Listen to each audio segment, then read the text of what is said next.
एक नदी के किनारे एक जामुन के पेड़ पर एक बंदर रहता था। उस पेड़ पर बहुत ही मीठे मीठे जामुन लगते थे। एक दिन एक मगरमच्छ खाना तलाशते हुए पेड़ के पास आया। बंदर ने उससे पूछा तो उसने अपने आने की वजह बताई। बंदर ने बताया कि यहाँ बहुत ही मीठे मीठे जामुन लगते हैं और उसने वो जामुन मगरमच्छ को दिए। उसकी मित्रता नदी में रहने वाले मगरमच्छ के साथ हो गई। वह बंदर उस मगरमच्छ को रोज खाने के लिए बुलाता था और जामुन खिलाता था। एक दिन उस मगरमच्छ ने कुछ जामुन अपनी पत्नी को भी खिलाए। स्वादिष्ट जामुन खाने के बाद उसने यह सोचकर कि रोजाना ऐसे मीठे फल खाने वाले का दिल खूब मीठा होगा, उसने अपने पति से कहा कि उसे उस बंदर का दिल चाहिए और वो उसे जिद पर अड़ गई। उसने बीमारी का बहाना बनाया और कहा कि जब तक बंदर का कलेजा उसे नहीं मिलेगा वो ठीक नहीं हो पाएगी। पत्नी की जिद से मजबूर हुए मगरमच्छ ने एक चाल चली और बंदर से कहा कि उसकी भाभी उसे मिलना चाहती है।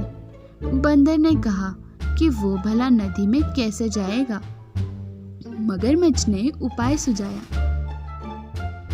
कि वह उसकी पीठ पर बैठ जाए ताकि सुरक्षित घर पहुंच जाए। बंदर भी अपने मित्र की बात का भरोसा कर पेड़ से नदी में कूदा और उसकी पीठ पर सवार हो गया।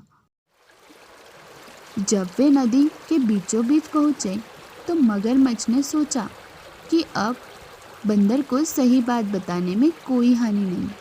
उसने भेद खोल दिया। उसकी पत्नी उसका दिल खाना चाहती है। बंदर का दिल टूट गया और धक्का तो लगा, लेकिन उसने अपना धैर्य नहीं खोया।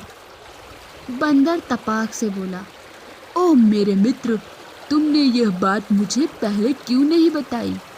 क्योंकि मैंने तो अपना दिल जामुन के पेड़ में संभाल कर रखा था।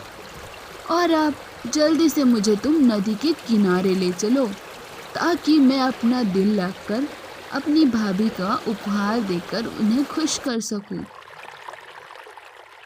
मूर्ख मगरमच्छ बंदर को जैसे ही नदी के किनारे लेकर आया, बंदर ने जोर से जामुन के पेड़ पर छलांग लगाई और क्रोध में भरकर बोला, मूर्ख, दिल के बिना भी क्या कोई जिंदा रहता है?